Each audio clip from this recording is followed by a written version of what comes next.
Bonjour, bienvenue dans cette nouvelle capsule vidéo sur mer et océan, appropriation, protection et liberté de circulation.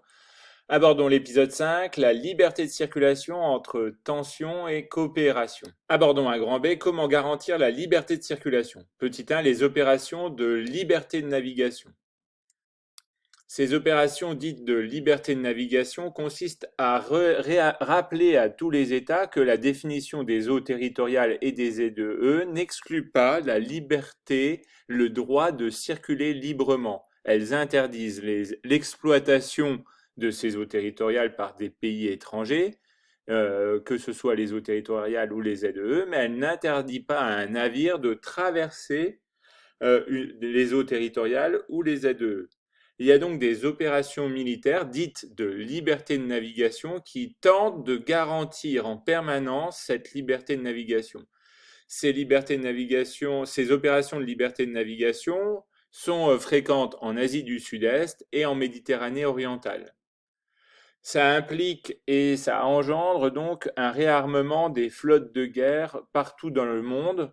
On peut prendre l'exemple en 2019 de l'achat par l'Australie de 12 sous-marins français, ou la volonté des Japonais et des Sud-Coréens de construire des porte-aéronefs, porte-avions ou porte-hélicoptères, ou de la Chine de se doter d'un second porte-avions nucléaire, de l'Inde de construire elle-même une flotte de guerre pour assurer à la fois la protection de ses eaux territoriales, mais aussi garantir ce principe de liberté de navigation qui est garanti par défaut par les flottes de guerre américaines qui manifestent leur présence et ce principe de liberté de navigation.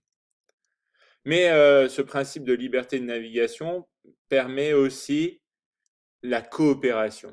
Notamment, on peut prendre l'exemple de de la Manche, qui est le symbole de la coopération franco-britannique dans le domaine, par exemple, de la régulation de la circulation. C'est un des axes les plus fréquentés du monde dans le domaine de la circulation maritime. Les deux pays ont défini des rails de circulation, c'est-à-dire des voies de circulation montantes et descendantes qui permettent de sécuriser la circulation des navires dans les quatre sens, c'est-à-dire sud-nord, nord-sud, mais aussi est-ouest, ouest-est.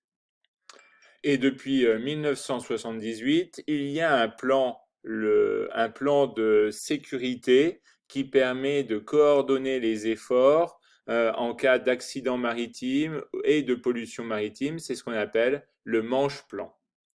Plus récemment, la coopération axe aussi sur la prévention et le secours des clandestins dont le flux ne cesse d'augmenter entre les deux pays.